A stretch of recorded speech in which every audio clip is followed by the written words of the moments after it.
Okay, wonderful. Welcome everyone. Thank you for joining. My name is Natalie Baumgad and I'm a consultant with MAG and part of the team that developed this webinar. We are so glad that you're here and so excited to see all the enthusiasm around exploring this topic, the intersection of systems change and equity. I just want to remind all the panelists, a reminder, or all the participants that you are on mute, and we're going to turn off the chat setting, but the panelists will be able to see your questions and your comments, so we'll be taking stock of that throughout the presentation. Before we dive into introductions, I want to talk a little bit about why we're here and why we're doing this. So for the past couple years, MAG has been deepening our understanding around systems change, complex systems change. And as we were doing that research, it became increasingly clear to us that mainstream conversations around systems change were often led by men, by white men, and by white dominant institutions. And we also noticed that this, despite the fact that most systems change efforts were geared towards working towards equity and ending disparities, those same values weren't always present or reflected in the work and how it was done and how it was talked about. So last fall, we partnered with the Building Movement project, and Sean will tell you a little bit more about that in just a second, Building Movement and MAG. And we asked the question, what does it look like when systems change actually grapples with deep racial equity and power? What are some of the examples from practitioners who are people of color, who are immigrants, who are women, who are youth, people we know who are already doing this work, but maybe have a different language, a different way of talking about it. And so we started those initial conversations.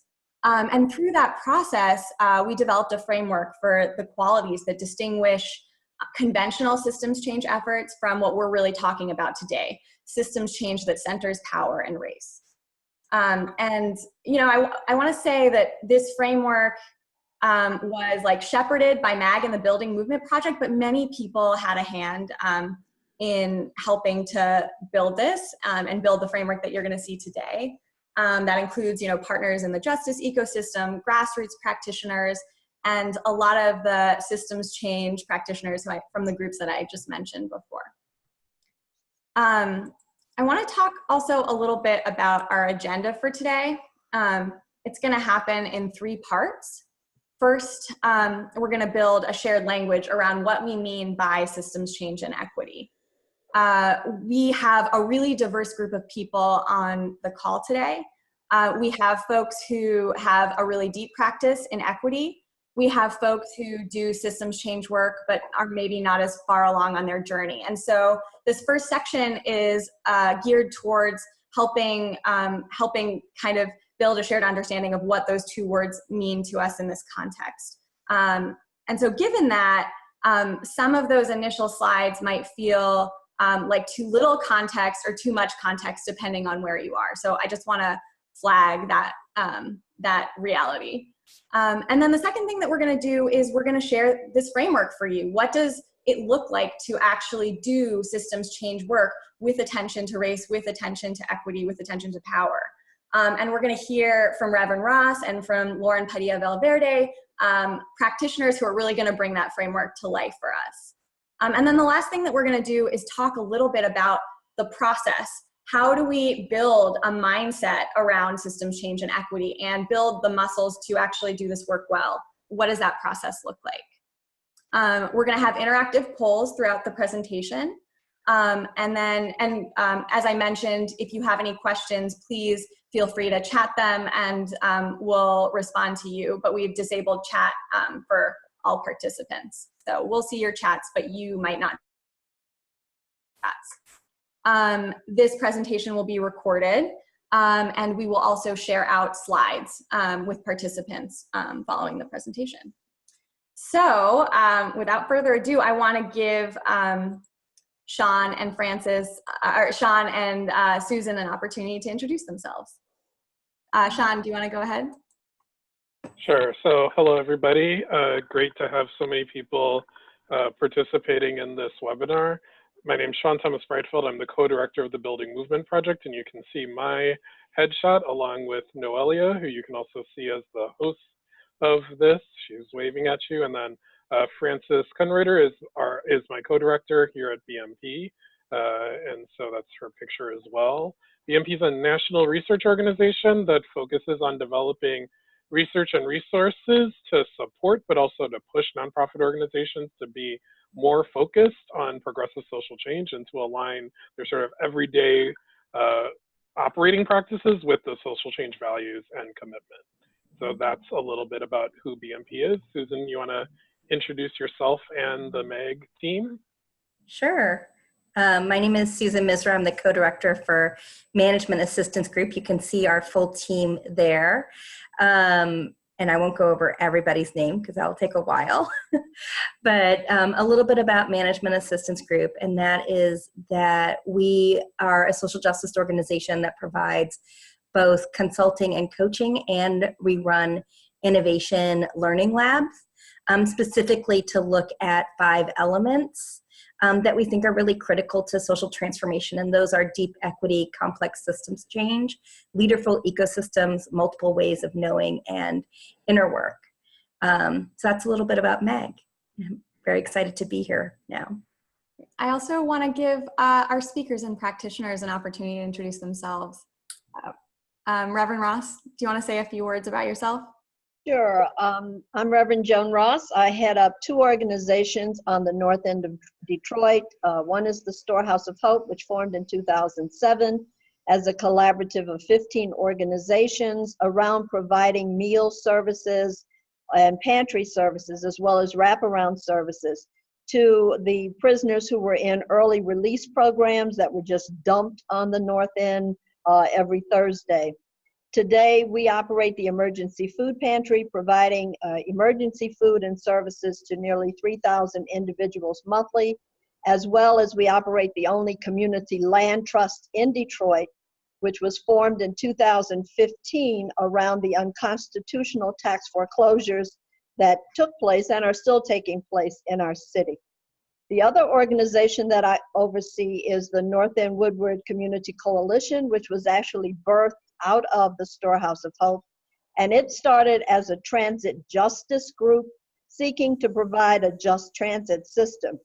But today, in collaboration with 3 other partners, that organization has grown, and we provide internet services as well as all kinds of solar and environmental services, and the only community radio station in Detroit.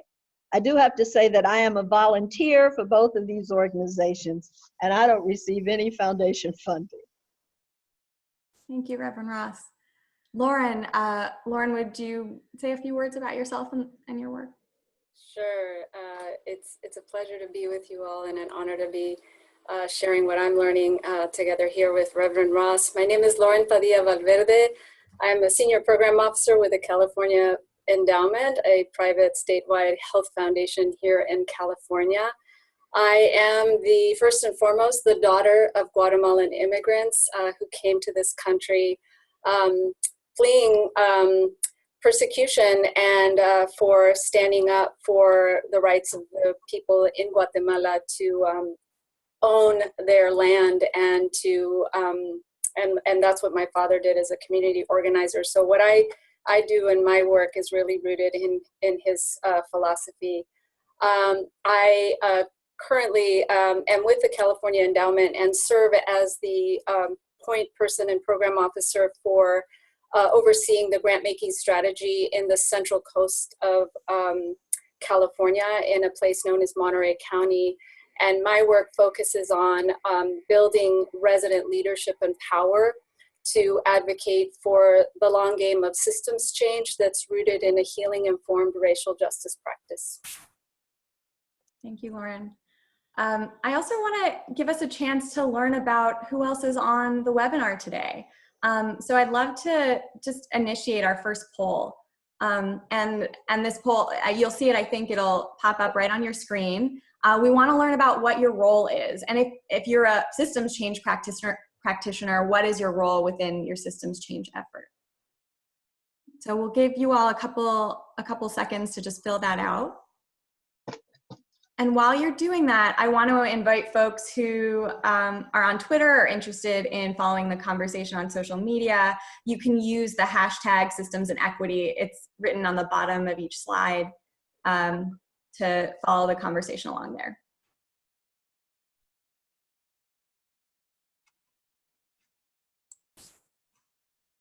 Okay, great. So, I think this graph is really telling. I mentioned at the beginning of the conversation that we were anticipating a really diverse audience. We have funders, we have several nonprofit representatives, several capacity builders.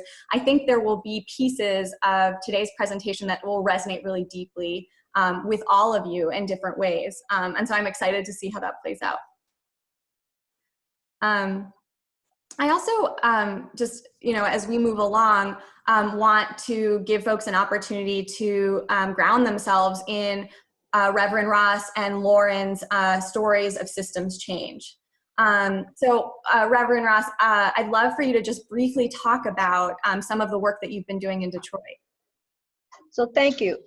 Back in 2013, actually, under President Obama, the opportunity came that airways were opened up to communities. These are the low power frequencies, the static, if you will, that's between stations. He opened up the opportunity for community organizations and faith-based groups to actually have access to owning and operating their own community radio station. In 2014, we applied as one of 4 groups in Detroit, but the only one who actually was licensed by the FCC as well as Canada to operate our own community radio station. We have been a voiceless community, but we're not really voiceless. We've just been deliberately silenced into, or bullied actually into silence. And have not had opportunity to share. We, like most communities of color, didn't own media. We did not hear that it was possible for us to own media. And the stories that were coming out of Detroit were not Detroiters telling those stories. At least it wasn't grassroots Detroit that was telling the story. Often what was said about us was not really reflective of the story and the work that was actually going on the ground in community at that time. The stories that you heard were basically from white media, and it was what the mayor and media wanted you to know. Even now, what you hear about Detroit and the great comeback doesn't really tell the story of grassroots and community and what's happening here in Detroit. So we took the opportunity to apply for 96.7 FM, which is a 58-watt terrestrial signal that's coming off of a tower located on the very edge of that comeback area. Now we broadcast 24 hours a day, 7 days a week, with programming that's created by grassroots community members about the issues and the stories that are really happening in our city. Our shows and our programs reflect topics that promote social justice, solidarity, and visionary activism. We engage local youth and we teach them broadcasting skills, creating a platform for podcasting, which will enable our stories to go on, not just for today, but be a deposit for our future.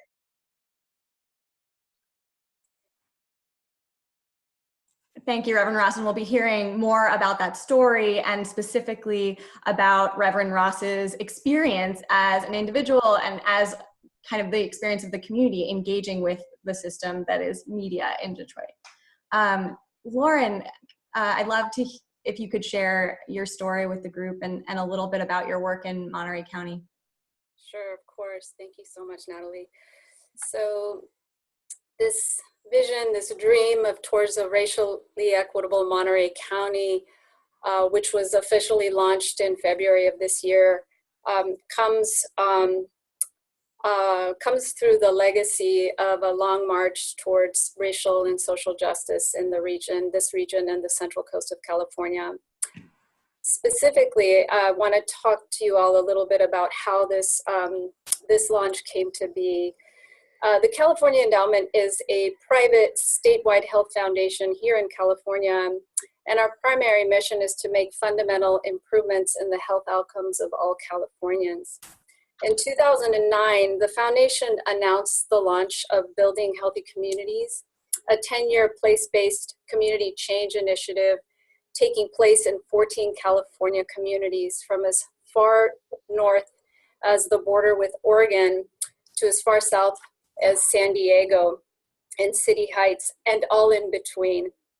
The goal of Building Healthy Communities at the outset was to achieve health equity and equitable outcomes for all people through a policy and systems change focus. And that to achieve this, we would center our investments and our grant making in building the youth and adult leadership capacity to center resident power and decision-making processes, both at in government, but also within the ecosystem of institutions that impact those communities directly. And that our focus would be on those youth and adult residents who are most systemically impacted by the inequities. I oversee, there's 14 communities that are part of this journey, this 10-year journey, and I oversee the grant-making strategy for the one community in Monterey County. The initial grant making for Building Healthy Communities, as I just shared, was focused on supporting resident leadership to advocate for organizing around issues that were important to their community and that had a direct impact on health inequities. These grants initially focused on, were very diverse. We were funding everything from health career pathways to increasing access to healthcare services for our undocumented residents, always again centering resident leadership in this advocacy work.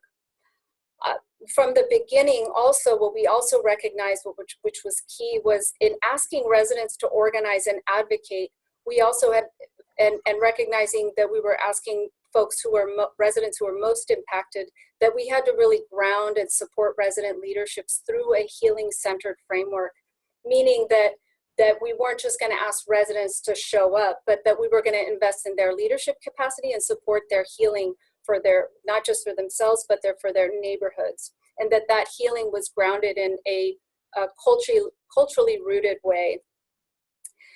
Fast forward 2014, our community experienced 4 police officer involved shooting deaths of unarmed men in the span of 4 months. This series of episodes catalyzed an opportunity for Building Healthy Communities residents and grassroots organizations together with this foundation to get the city of Salinas to agree to going through a racial healing, racial equity week in 2014. And in November of that same year, we held what was called a Racial Healing, Racial Equity Week, where over 100 city of Salinas department heads and staff, including the police department, together with Building Healthy Communities, with the support of 2 organizations, Race Forward and the National Compadres Network, worked to really understand the trauma that our communities were going through and how government has played a role in perpetuating that, even though that may not be the intention, or it may be. So through that launch, what happened was the community, together with government, recognized that we can't just keep doing more of the same. We have to focus on what part of our institutions are creating and perpetuating the inequities. This work of moving our systems from focusing on an initiative or a project to taking more of an inward reflection approach has expanded into an ecosystem of stakeholders in the region to include philanthropy, government, nonprofits, community organizing, where we're centering healing-informed racial equity across the entire region. This work requires deep emotional fortitude to name the legacy of systemic racism and other forms of oppression that hinder us from achieving equity. This ecosystem, known as Towards a Racially Equitable Monterey County, recognizes that this is not just an outcome or even a process, that it is a developmental journey that begins with self-transformation, healing self, healing families, healing neighborhoods, and healing systems. I'll stop there.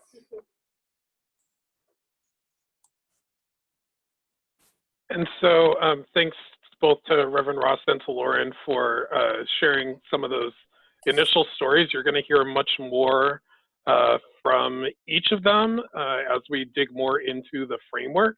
But before we jump into the conversation about systems change with an equity lens, we want to ground this discussion in this webinar in some shared language around what we mean by deep equity. These are concepts that you're probably already familiar with, but it's always helpful to talk about what we actually mean when we are focusing on a level of sort of deep equity, and the importance of having an understanding and analysis of the levels of racial inequity that exists in our country. And part of the reason that we're focusing on race in particular is because it's generally the most charged dimension of identity, but also it's the factor that has the greatest impact on life chances and life opportunities. And so when we're thinking about deep equity, we have to think in terms of the inequity that shows up in ways that are internalized. So from the messages that we hear and that shape our view of ourselves and society, interpersonal in terms of the dynamics between two people and the way that interpersonal prejudice impacts our experiences. There's also an institutional level of organizational policies and practices in terms of the institutions that we navigate. And then there's the structures of the laws, the societal policies, the decision-making bodies, the processes and protocols. And when we're thinking at all of those levels is when we have a systemic viewpoint. And to do systemic change, we have to have a strategy and be engaging all of the levels. It's always important and possible to do work at differing levels, so the structural level, the institutional level, the interpersonal, and the internalized level. All of those levels we need to be making progress on and working on in order to have deep equity at a systemic level. It requires attention at all of those levels. So continuing the conversation about what we mean by deep equity, I want to introduce this framework from Monica Dennis and Rachel Ibrahim around the importance of reckoning with the way that our experiences of inequity lead to recreating harm in our own lives and also in terms of the structures and strategies that we may set up in order to address the root problem. And so the diagram on the left shows the ways that oppression, the systems of oppression can perpetuate harm because, you know, this disassociating from the body, for instance, that we have to recognize that oppression hurts our bodies. Disconnecting from the source is about the way that, you know, the pressure, frankly, to assimilate is also a form of oppression, and it disconnects us from who we are. The distancing from emotion is about being out of touch and sort of accepting a level of numbness to the problems of inequity and particularly racial inequity. And then just the distortion that happens in terms of the story, and this is part of what Reverend Ross was talking about earlier, that the narratives often are reinforcing the dominant culture and the dominant narratives. So in the case of Detroit, the dominant story about Detroit was not one that was real for the experience of people from and living in Detroit. And so we have to recognize all of the elements that perpetuate the systems of oppression in order to move towards some liberatory practices. And so this is where reconnecting to our source, reconnecting to our culture and history, and rejecting the pressure to cover or assimilate is a really important liberatory practice, as well as of going around the circle in terms of reclaiming our body, re-engaging with emotion, not shying away from the emotion and from the pain and anger that people may have about having overcome and survived the oppression, and then restoring story, which is a lot of what we'll be talking more about as well as the webinar continues. So then with deep equity, it's important to recognize that it's not just about eliminating disparities, right? So this is just as an example, one way that we can look at data to illustrate that there are inequities, right? There are racial and gender inequities. And so one viewpoint might be, well, the problem is that there are these differing inequities and we need to, make things equal, right? But what's missing as a data point in this image is that basically all of these groups are earning below white men, right? And so if the goal becomes to just standardize the inequity, we're not actually dismantling the problem. And so I'm seeing a question, what does API mean? API is shorthand for Asian and Pacific Islander. So again, to the point that just eliminating these disparities actually would not be achieving a just outcome. This also reflects the fact that the sort of white men being treated as the standard and the norm, it makes their experience, makes that invisible in this data point. If you, obviously everyone is sort of below that line. And so what we really need to be focused on is not just standardizing the inequity and removing these varying disparities, actually getting rid of the disparity that exists in the first place. And so that's just part of our thinking in terms of like what it means to be thinking about deep equity and achieving some just outcomes. So gonna move into another poll question. And so here what we want to know from you is, to what extent are you embedding deep equity into your own work? And so the poll is going to appear. So some may say that you're already doing it deeply, to some extent not at all. We'll take a little bit of time for people to weigh in with their votes, and then we'll continue with the webinar.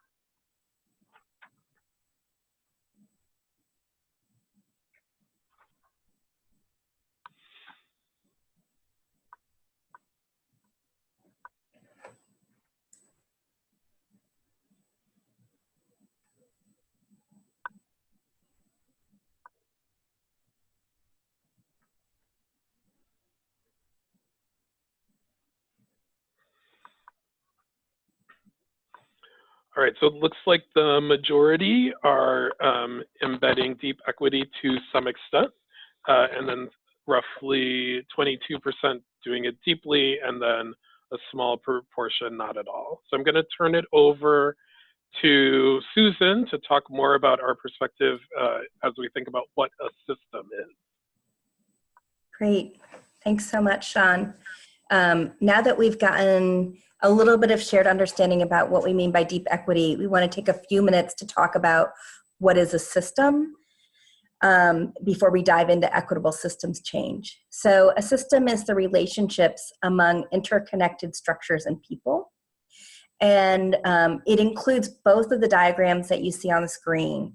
The people who are on the right-hand side at all the levels that Sean was talking about, and the structures that you see on the left-hand side, the laws and policies, the process protocols, and the governing bodies. But a system is also an invisible net that is more than the sum of these parts, and it includes a lot of things that are not written on this screen. Those invisible components include power, norms, narratives, worldviews, collective unconscious, all the things that stir up the relationships among people and between people and structures. And also, of course, systems are historic. And in fact, their historic context cannot be divorced from the way that they're evolving today and into the future. So that actually means that systems, as you all know, are really messy, unpredictable, contentious, and emergent. And when you look at the boundaries of a system, they're actually very permeable, and people and structures come in and out of a system, and that actually has a significant impact on what the system looks like and feels like. And in fact, there's a lot of power to the folks that are actually trying to define what the boundaries of a system are. So speaking of boundaries, next slide. Because they are fluid, it means that systems can really overlap. Like this example on the left-hand side where you have the field of academic achievement, which is an intersection of systems of education, health, and juvenile justice. And also systems can be nested one level within another, like the right-hand side example where you have a system of a 7th grade classroom intersecting or within the educational sector. I think the most important thing that I want to leave you with when we're thinking about systems, there's so much, of course, that we could talk about, is that for us, systems change is not just changing the people component of a system or just changing the structural component of the system. It really is changing the people, the structures, the relationships between that, and the invisible elements of that net overall. So with that in mind, in terms of systems, we'd love to do another poll and just get a sense of, to what extent are you working in complex systems change? Deeply, to some extent, or not at all. So just pick one.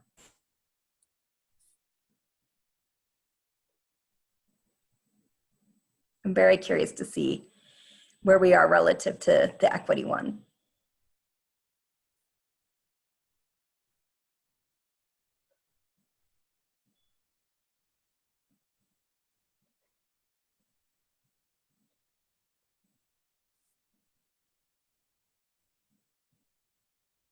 And someone asked if the polls are anonymous. Yes, we can't see what individuals are answering. Thanks, Natalie. Great. So this one is a little bit different than the equity one. 44% are deeply engaged in complex systems change, and a little over half to some extent. So again, the majority are doing systems change, just as the majority were doing some version of equity. And that's a great segue into talking about what do we mean by equitable systems change. So now we want to combine these two terms, equity and systems. And just as a reminder, our understanding of equitable systems change is actually evolving. We're trying to understand it through the lived experiences of people doing and facilitating the work on the ground. And this is part of that process, is working with you all, and hopefully into the future, it will continue to change. As you're looking at the how of equitable systems change, one of the things that you'll notice is that it's very similar between the conventional way of doing systems change and equitable systems change. You're still mapping forces, sensing patterns, experimenting with ways to influence the systems. Those are all very similar. So what really is different about equitable systems change? For us, that difference is about how we hold the work and to what end we are doing the work. And specifically, we're trying to lift up three things. One, we're trying to lift up the importance of shifting narratives, relationships, and power. Two, we are trying to lift up our actual individual and collective role in healing historic and current trauma. And three, we're trying to lift up being intentional about whether our efforts are actually transforming historic and current systems or simply replacing one inequity with another. Much to what Sean was saying about, are we just eliminating disparities? Are we getting to just outcomes? So hopefully that gives us a little bit of grounding at this point about what we mean by equitable systems change. And now we can dive into 4 characteristics that we've seen so far in equitable systems change. And Sean, Reverend Ross, and Lauren are going to walk us through these and tell us real stories of how they look on the ground. Yes, so we're going to review the 4 characteristics first, and then we'll do another poll question. And then we'll have both Reverend Ross and Lauren talk about their own work in the context of these 4 characteristics. So the first of the characteristics of equitable systems change is that, that the work is grounded in a sense of shared humanity, that resources and that the work resources and reinforces decisions being made by communities affected by injustice. So this question of who actually is receiving the investment and resources to be able to take action. That it addresses the internal condition of the intervener as well as the system. So an element of self-care is also critical. And also that it shifts the role of power from reinforcing systems of injustice to sparking equitable change. So given that overview of the characteristics, we're going to do another poll question. So this question is really just, to what extent does the framework reflect what you're already doing in terms of systems change? And again, just to review again, that it's grounded in shared humanity, resources and reinforces decisions made by communities affected by injustice, addresses internal condition of the intervener as well as the system, and shifts the role of power from reinforcing systems of injustice to sparking equitable change.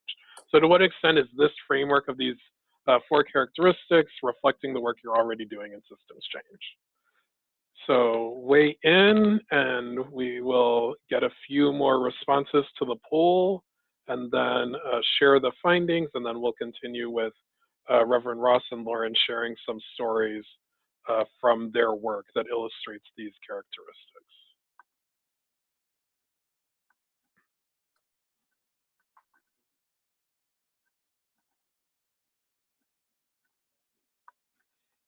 Okay, so half are saying that they're already doing this but haven't named it, which I think is really great because one of the things that led to the development of this webinar was a very interactive conversation with people connected to BMP and MAG who were already doing the work. And part of what we wanted to do was unearth the insights and lessons and create a little bit of a container and a framework, because we knew that there were already a lot of insights from work that people were doing in communities on the ground. And so that's part of why we are also so happy to have Reverend Ross and Lauren with us to share stories from their own work. So let's move on. So again, the first characteristic that we wanted to talk about is the importance of the work being grounded in a sense of shared humanity. And here what we really think is that systems change effort has to be aligned around a vision of change that recognizes the individual needs of everyone, and that the effort seeks to repair and restore and lift up relationships and connections, so that there's shared stewardship for change. So I wanted to invite both Reverend Ross and Lauren to share your thoughts on this element, this characteristic, and how it relates to the systems change efforts that you both have been a part of. So can we start with Reverend Ross? Can you talk a little bit about how this value of shared humanity has been threaded through the work that you've been doing with the community radio? Okay. Well, of course, community radio is very much just that. It can't operate and function without everybody in community. We are all volunteers. But it does bring in an interesting opportunity for this shared humanity piece, because community radio crosses all of the generational things. It crosses all of the things that go on in community. We bring in every voice that we can. Our aim and goal every week is to have at least 100 voices on air talking about their work and their relationship to community. The interesting thing is it could never have been launched without this shared humanity, because it was community on the ground actually raising the funds that got us up and got the station going. So we value the shared humanity piece. We definitely embrace that in the programming that we do 24 hours a day. We cross all of the generational barriers that would be there to make sure that community has a voice, that we are no longer deliberately silenced or bullied into silence, but we have the platform to raise that voice for all communities. Thanks so much. And Lauren, can you talk about the way that you have grounded your work in shared humanity and the impact that that's had in terms of addressing some of the us versus them mentality that otherwise might exist? Sure, Sean.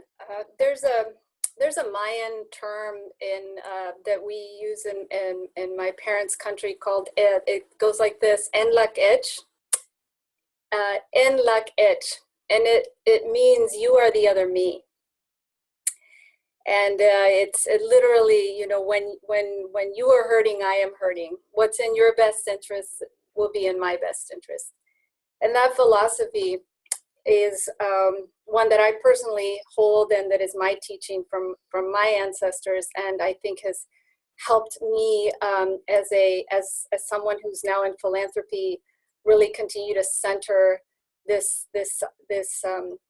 philosophy on shared humanity. And there, along the way of this journey towards a racially equitable Monterey County, centering the healing is an absolute essential capacity. If we have to use language in the philanthropy world, it is a necessary philosophy that we must hold in order to undo the legacy of white supremacy that has served to separate us as people and as communities. And I want to share this one example. You know, in this ecosystem work of systems change, we have, as I shared earlier, we had these 4 police officer involved shootings of 4 unarmed men, and there was this polarization and this divide. Understandably, due to the trauma that our communities have faced for generations. But in the work of our circle work in this racial healing, racial equity week, we had police officers and members of the community in the space. And after that week of this work of healing, it was on the last day when we had this experience where a young man who was formerly gang involved had to sit with these police officers for the weekend. It was very difficult for him. And this exercise of sitting in space was where we saw this transformation. It was one of the police officers who was Latino, who was of color, who, and in the beginning they had entered this room and there was this uncomfortable tension. And he shared this story that that humanized the system that has been oppressing our community. And he shared the story that oftentimes he is seen by, he was born and raised in this community where these shootings took place, and he shared, and he was crying because he actually was from that same community, and now he's a police officer in the system. And that humanization of this man who grew up in this community is an example of how we have to find our collective humanity and recognize that the structures are pitting the way that they exist, and that the way that they've been formed are meant to separate us, and that the healing must be a capacity we continue to, although we don't often think about healing when we think about systems change, that is the direction that we continue to move in order to move in this long march of healing and transformation. Thank you so much. We'll move to the next characteristic, and this is that the system change effort resources and reinforces decisions made by communities affected by the injustice. And so here what we're talking about is the redistribution and rebalancing of power, essentially. It's really important for communities who are directly impacted to be part of decision-making and meaning-making, and not just be informants. And so I think this is a particular critique of systems change processes that rely on sort of engineered feedback sessions that lead community members to basically endorse what was already going to be the outcome anyway. And I think that a lot of us have seen those processes play out in communities over the past few years. And so what we're really pushing for is real shifting the dynamics of power. And so this also does include elements of funding as well as training and information. And so I wanted to turn it over to Lauren to talk, as someone working in a funding organization, a grant-making organization, the spectrum of community engagement, and the way that you're seeing community members be engaged in much more meaningful ways that do shift the balance of power. Thanks, Sean. Yes, what we have observed, we hear a lot about government engaged in planning processes or community planning processes, for example, in land use decision making or in planning a recreational center and all in between. And oftentimes what we observe and what we feel and see is that much of those processes are transactional and they're not transformational. They're oftentimes rooted in this, we need to check off the box that residents were engaged. And that could be because it's a funding requirement. And you can really see when that is really superficial and transactional versus something that is really rooted in community participation and authentic participation. The key is, how do we get there?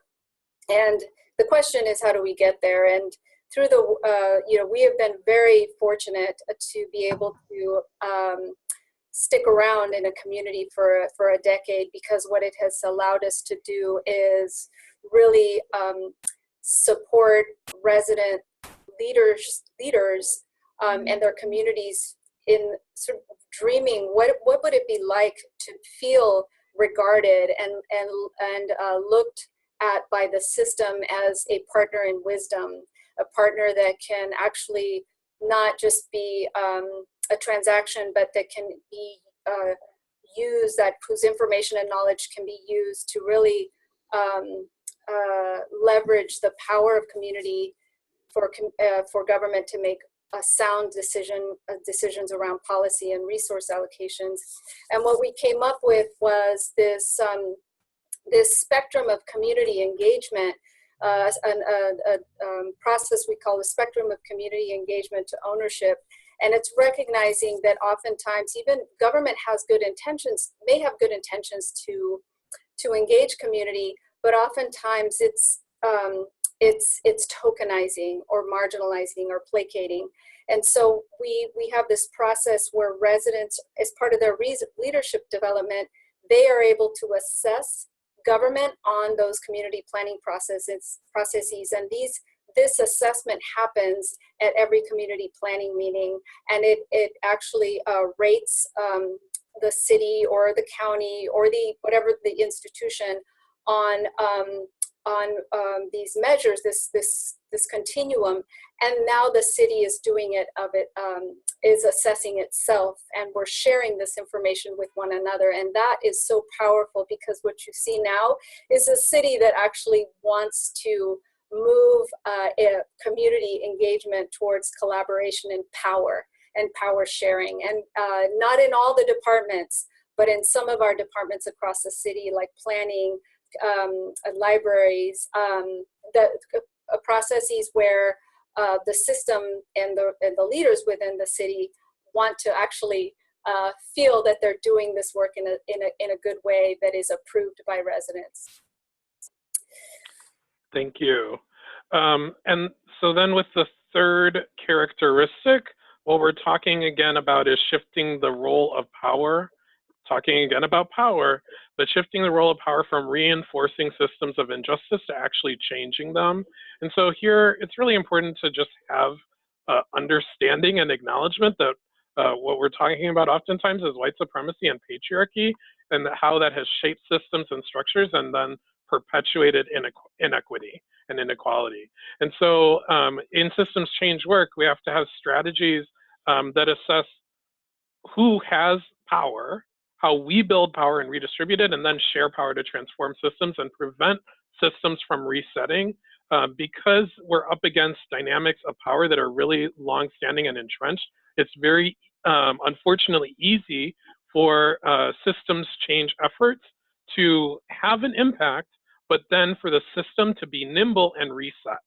And so I want to turn it over to Reverend Ross to talk a little bit about the dynamics around community radio and the actual systems and structural barriers that you faced in Detroit, because I think it's a really important illustration of how the rules of the game actually benefited or unintentionally, they seemed race neutral on their surface, but really did erect some barriers to community radio being embedded in Detroit and in urban communities, African-American communities. Okay, So, Reverend Ross, I'll turn it over to you. Okay.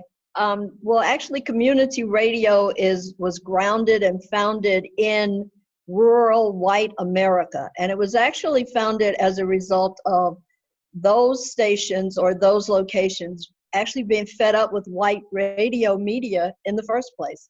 But then they reinstitutionalized that whole problem by alienating urban communities from it. So for 60 or 65 years, they have dominated. White rural America has dominated those frequency bands, those opportunities for urban areas, other groups to get community radio. And when it came to Detroit, there was so many problems that here, I was so naive. I had this license from the federal government sanctioned by Canada that we could have this radio station. But then we ran into Detroit, and not knowing that I had to get permits and licenses from Detroit, we ran up against those barriers of what the structure believed and didn't know anything about this thing called community radio.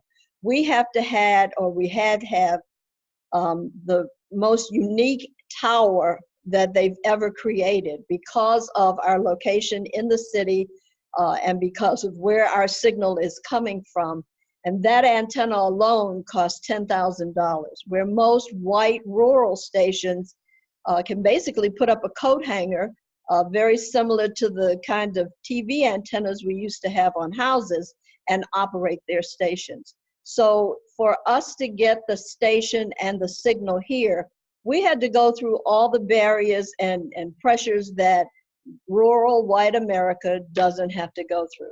There have been some tribal stations that came along in that first generation 60 years ago for community radio, but as far as lately, until this window opened up in 2014, we didn't even have an opportunity. But even at that, there were 1,400 licenses granted in that window.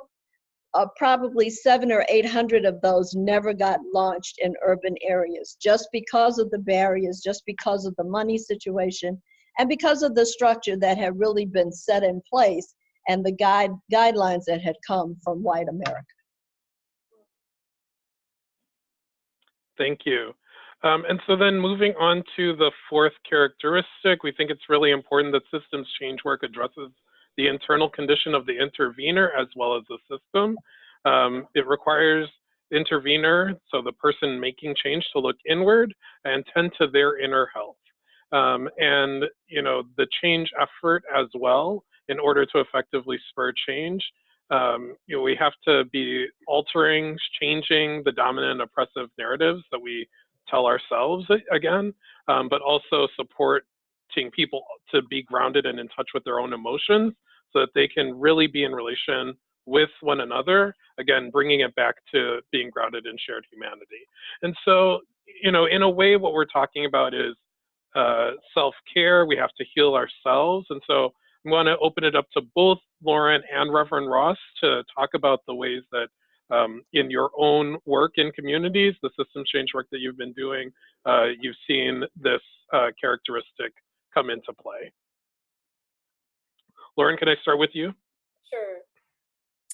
So something I don't think I've yet shared is I grew up in this central coast of California. And I remember I did not, when my parents came to this country, I didn't speak, English was not my first language. And I remember going to kindergarten with my sister and being spoken to in English, and being taken to what they called Title I back in the 70s, because my inability to, because I didn't know English, the translation was, you must not be smart and you must not, you need help to catch up. And that feeling othered has always stayed with me. And I think when I had when I came back to Monterey County in this new role, that feeling of belonging or not belonging was with me. And I know that is deeply connected to how we manifest our trauma as adults. And so as I think about healing and systems change, there's this I remember early on talking to the endowment about my recommendations for investing, and that they had to really include a component around culturally rooted healing. And originally it was met with, why would you do that? Why would you? This is not about individual healing. This is about changing systems or changing policies. Well, fast forward 6-7 years, the reason why this work is so strong is because of going back to this, of addressing the trauma, that we cannot ask our community organizers to participate in systems transformation without supporting their ongoing healing, because they're not just carrying, they're carrying generations of trauma, and we have to recognize that. And the same goes for those that are within the system, that are particularly those that are trying to change the system.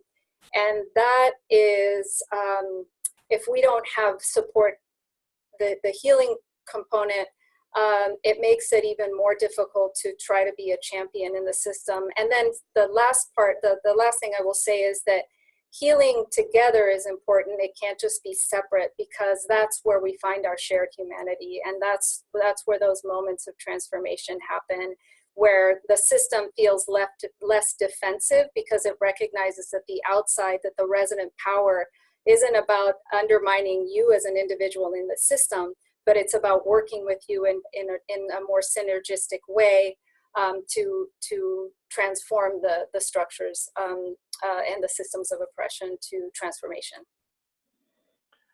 So I grew up as part of the civil rights movement in Washington, D.C., and I'm probably a lot older than most of the folks that are listening and watching this presentation today. And in a unique position, because I am a pastor, I am a minister, and people tend to see that as a resource for dumping anyway. I have to do a lot of counseling and a lot of work like that. And over the course of all of these years, as a minister, you continue to take this, you continue to internalize everybody else's situation and try to be that resource for people. And I really like it best when we talked the other day, and I shared that with Lauren, and she said, it's okay to say you are broken. So I think that in light of all the work that we do in Detroit, and certainly we've gone through some really, really difficult years, I think a lot of us are broken, and we haven't spent enough time in this particular part of it, and that is the healing. Perhaps you get so caught up in the work that there's so much to do that you don't take enough time to do that healing. So confessing today to all of these folks on this webinar, I am broken. Thank you, Reverend Ross and Lauren, for being so vulnerable and sharing all those stories that brought this framework, and particularly this last component here to life, and really made it real for us. Now that everyone is a little bit more grounded in the framework, and kind of going along this topic of inner work and development, I'm curious to hear, to do another poll and to hear where people are in terms of developing, like they're building their muscles or doing work in within each of these 4 components, like where you feel the strongest and where you feel like you might need more work. And I think, one thing, as you're digesting these components and thinking more about this framework, I want to say that not every systems change effort needs to do all of these things in with equal force, and kind of prioritize them in the same way. So that's something, to think about, as you're, using this to reflect on your own efforts as a practitioner.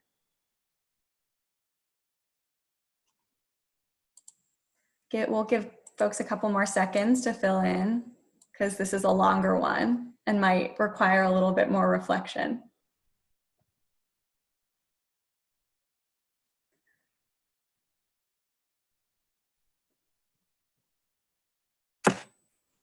I'm also reminded of something, Lauren shared a couple calls ago when we were talking about addressing the internal condition of the convener that really stuck with me. And she said, if you don't heal yourself, you'll be as sick as the system that you're in, right? We're all working in broken systems and sick systems.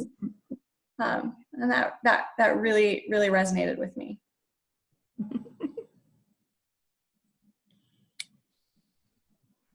So it looks like people feel the strongest in the first bucket, grounding their systems change effort in shared humanity. And it's interesting to see, drop off as we go down, and really the hardest work is that inner work piece at the very end. And then looking at where folks see room to grow. It's interesting how fewer folks felt like in addressing the internal condition was, like, fewer folks named that as the strongest part, but that pattern didn't hold true here. People are prioritizing shifting the role of power as being one of the most important pieces of systems work. And that's really interesting to me, because I would imagine that pattern would flip. Well, thank you for sharing and, having your own vulnerable moment in taking this poll. I want to pass it to Susan to tell us a little bit more about the process of growth and learning and building the systems change and equity muscle. Great, thank you.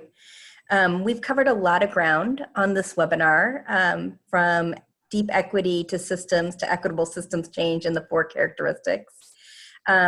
One last parting thought that we as a team are grappling with, which is how are people developing a systems thinking mindset with an equity frame, right? And this diagram is our attempt to kind of flip the script on how that happens. I think traditionally we think that, you learn, you understand the best practices, and then you implement.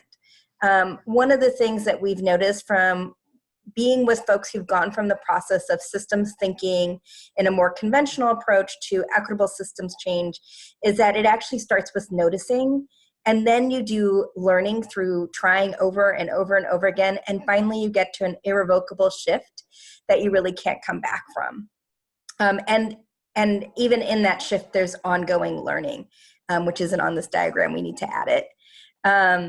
I like to think of it as like a trapeze act. And it's as if folks are hanging onto that trapeze of systems change that's conventional. And as they're hanging onto it, they're like looking around and they're noticing, oh, there may be a different way to do this. And maybe it's from hearing great stories like what Reverend Ross and Lauren have shared with us, or maybe it's just looking at your own initiative and seeing patterns and the questions that come up over again, or different bright spots that are a little bit different. And it starts to raise this question, okay, equity matters, and what can I do about that? And then that leads into starting to grab at equitable systems change through this learning process. And we just want to name that the learning process is actually really messy. Like, it can feel like you're making 2 steps forward, but you're really going 5 steps back over and over again. And folks stay really persistent in this era. And I think that's important because sometimes it can feel like I'm not getting the outcomes I want. I'm not moving as fast as I want. I'm going off on a tangent. Maybe I've created harm I didn't intend. So you can take it really personal, this learning phase. but we want to say that there are folks that they keep learning and they keep trying, and ultimately they get to this frame shift. And for us, the frame shift is the moment that folks, they leap to the next trapeze, which is equitable systems change, and they can see the invisible net of the system below them. And at that moment, there's kind of no going backwards. And the way that you're operating as a systems change practitioner, it is embedded with equity in everything you do. And it can be very hard actually for those folks who've made the frame shift to actually name what is it that we're doing. So I just want to say that like this webinar actually was our attempt to surface what folks like Reverend Ross and Lauren are doing on the ground and help us articulate it so that we can all be more rigorous and we can all do more learning about what does it really mean to do equitable systems change. It really is the beginning point, not an ending point. And hopefully you will be able to join us. I got lost in that excitement, but I also want to just invite Lauren and Reverend Ross to kind of share their thoughts about how they've been experiencing the journey of folks who are more and more developing an equity frame as how they're doing systems change. So Lauren, maybe you could go first. Sure. This graph is, you know, when we were first talking about this in anticipation of this presentation, you can't help but feel like how much you feel you don't, there's no cookbook, there's no recipe, there's no guide for how to do this. And I have to say I've had my share of times where I just say I don't know what I'm doing, but I'm failing forward, and I think in that failing forward is where you have the greatest learning moments. And I think the group that keeps me most accountable is the residents of the community I get to work in. And I have to remind myself that I am working in an institution, the field of philanthropy, where we ourselves come from the legacy of systemic oppression. We have to grapple with that and recognize it. And so even though we have good intentions, we oftentimes manifest unintended consequences. And I don't say that so that we can feel bad. I say that because it's part of our liberation to be able to own that is in the field of philanthropy. I think that's really important, and that's been a frame shift. And I would say I'm a funder, but I'm also working on systems change because I'm trying to get our system, our foundation to do more of that inward facing work. So we can have deeper, more meaningful impact. It's been my learning.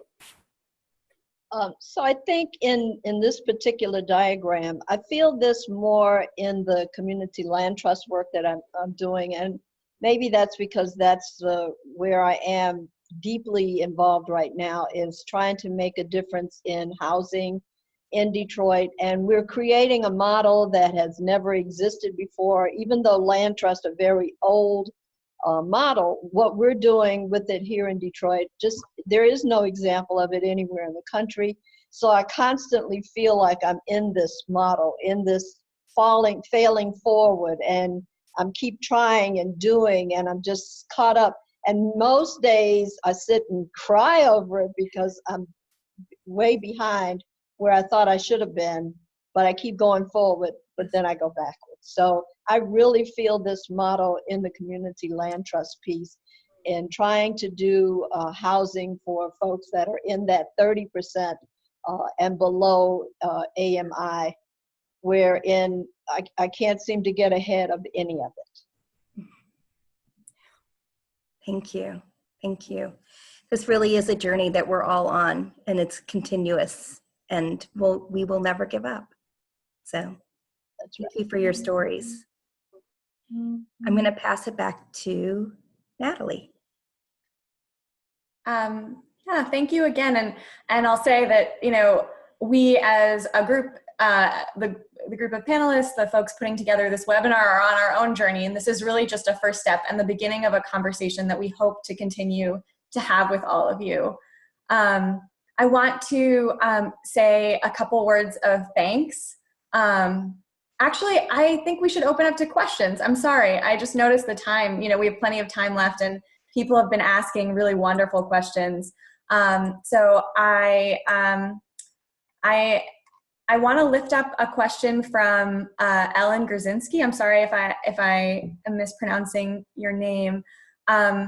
She asked how, you know, communities aren't a monolith, like there's no one community. When you think about community in your systems change efforts, how are you identifying all of the different communities that are part of that work? So I want to pass it to, I don't want to put anyone on the spot. It looks like you both are thinking, but Reverend Ross, are you, Yeah, it sounds like you have an answer on the tip of your tongue. you know, and that's true. All the communities are different, but the work that we're doing spreads all over the city and it's affecting everybody. The radio is, it's called NUC, North End Uniting Communities, because that's the effort of the station, to bring those communities together, to share in this resource, but also to do the healing that this resource is aimed at healing. The housing trust, we are located in all of the city. We have properties in every district of the city. So we're involved in all of those communities, whatever their characteristic is or makeup is. We've had to bring that into this process and show them how to use this resource and be a part of this equity. So even though there is such a difference, we've had to try to find a way to unite those differences. Thank you, Reverend Ross. Lauren, I'm curious, how do you think about the different communities that are involved in your systems change efforts?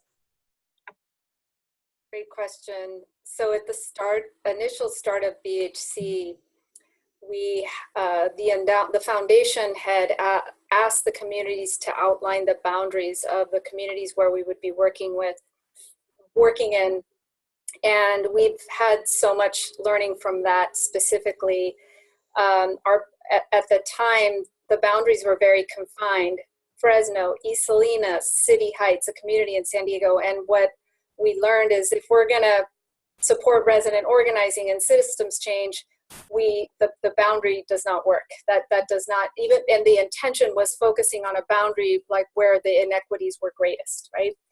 And so the ecosystem of Monterey County now includes, you know, if we understand by definition, you know, structural racism means that that there are systems that are colluding with one another to perpetuate the inequities. It's not just the education system that it's kicking kids out, mostly kids of color. It's the justice system that's participating and putting them on probation. And so this ecosystem of Monterey County includes communities. When we talk about community, I'm not just saying this, this is what we hear from residents and people who work in systems, is that we're all we're one community, and that the systemic oppression has made us see each other as separate. They're over there, this community is over there, the funders are over here, and the systems, the government is over there. And that is that framing, that philosophy, that has to be changed, so that we're because the people who work in government are actually from this same community, and the more we separate, the less we're getting to equity. And so the question around, you know, who are the different communities, you know, we're starting to see, you know, we're starting to see our work as so deeply interconnected that we can't exclude a community in this work. Thank you, Lauren. We have another question around prioritizing healing and liberatory practice. So the question is, how do you prioritize those things within your systems change effort within your work when service needs are so great and when you might not have the capacity? How do you make space for that healing and address kind of the trauma of individuals operating in the system? Natalie, I'm sorry, this is Lauren. I didn't hear the full question. How do you prioritize liberatory practices and healing? How do you prioritize addressing trauma within the system, knowing that there's such a great need and there's such limited capacity?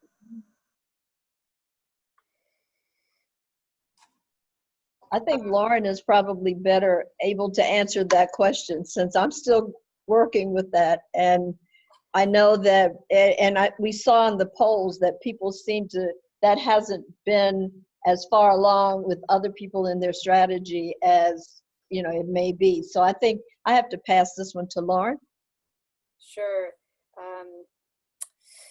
So the luxury of this initiative is the luxury of time. It's not just the resources. It's really, and it's how we're using these resources. The idea of healing is really,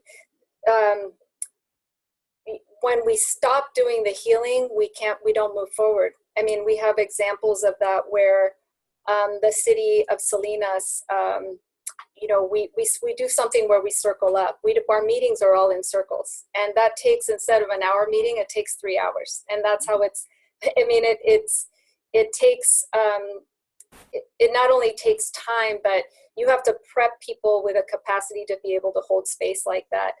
And I don't really have an answer for it, but it's part of this learning, this noticing and learning graph, is that when that match is lit, when you light the match of healing, it's unstoppable. Like when people feel it and internalize it within a system, they don't want to go back to what they were doing before, because it's like an embodied leadership.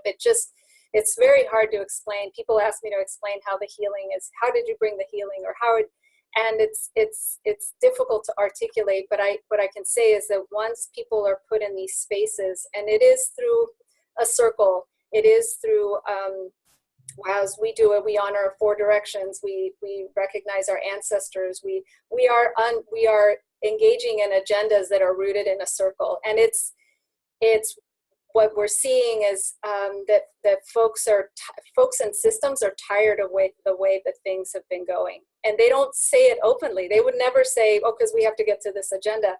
But once they get that experience, and the key is building the capacity of our young people and our adults to residents to be able to hold circle, and that has been transformational. Our meetings with the sheriff, with the police departments, we just had one last week, and to hear the police chief open herself up in the way that she did, we wouldn't be able to do that in more of a conventional, traditional meeting with an agenda. And I'd like to add something on this piece around balancing vulnerability and sort of the caution around not re-traumatizing. So, you know, I think there's been a lot of research and body of work developed around trauma-informed care as service providers, as clinicians, as social workers. And so there's been also a comparable conversation that's been emerging among organizers around trauma-informed organizing.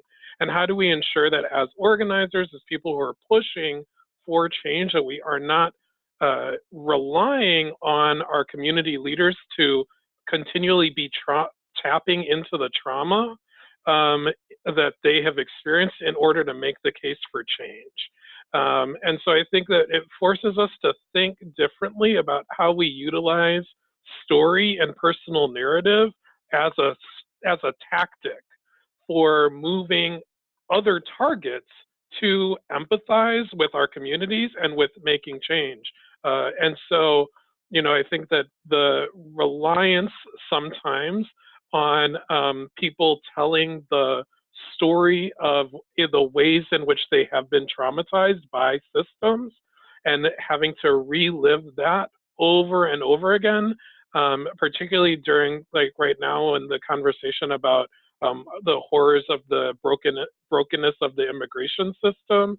You know, I just think that those are things that we as change makers have to be really attuned to. How do we work, as Lauren was saying, with people to have the facility to manage and lead conversations themselves, reveal stories that are personal to them at points when they decide that it's strategic and they feel confident about doing it, and not rely on a story as a tool or a tactic to move our targets. And because I think that that can be a way that sometimes we contribute to the re-traumatizing of our community members. Thank you, Sean. And thank you to everyone for sharing your stories, to Reverend Ross, Lauren, Susan, and I also want to give a special thanks to a few other people who helped us today and helped us to get to this point today, who are listed on this slide here.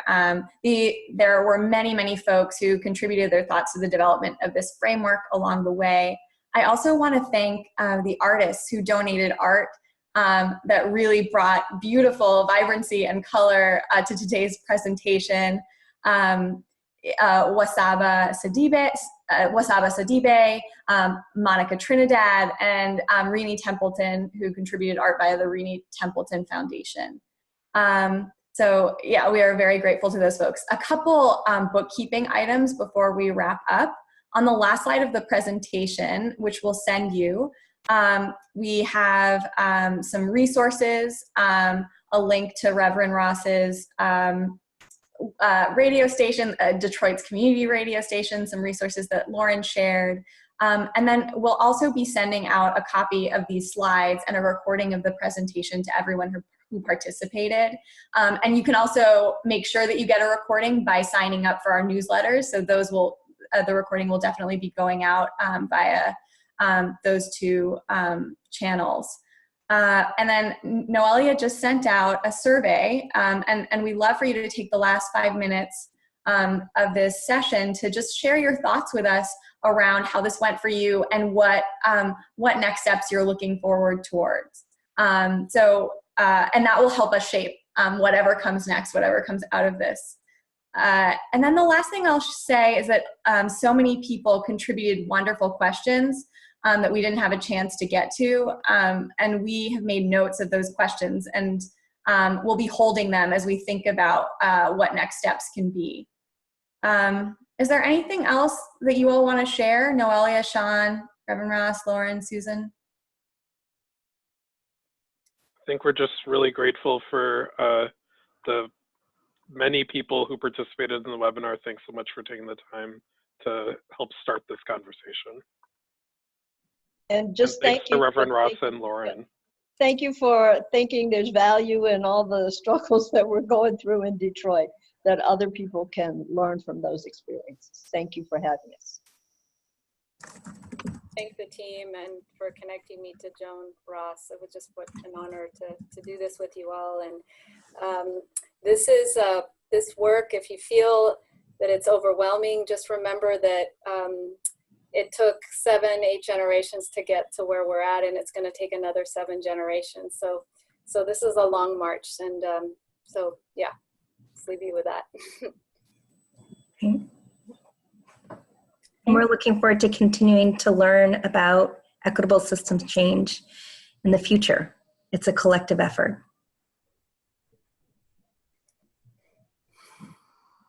We're going to hang on for a couple minutes, I think, because if we sign off, people are going to lose the survey link. We'll also send it out in a follow-up email. So if you don't have a chance to fill it out now, we'll be sending it to you. Noelia, I saw something about someone couldn't open a link, so I'll try to offline send it to you again for, I think it was the case study. Great. Great. Thanks so much. And if any folks are having trouble accessing the feedback survey, the link is right up here on the screen. It's Equitable Systems Change with an S after system. And again, we'll be sending out all of these slides in a follow-up email along with a recording of today's webinar. So if you didn't get a chance to fill out the survey now, you will when we send out that follow-up email. Thank you all so much. Great, thank you.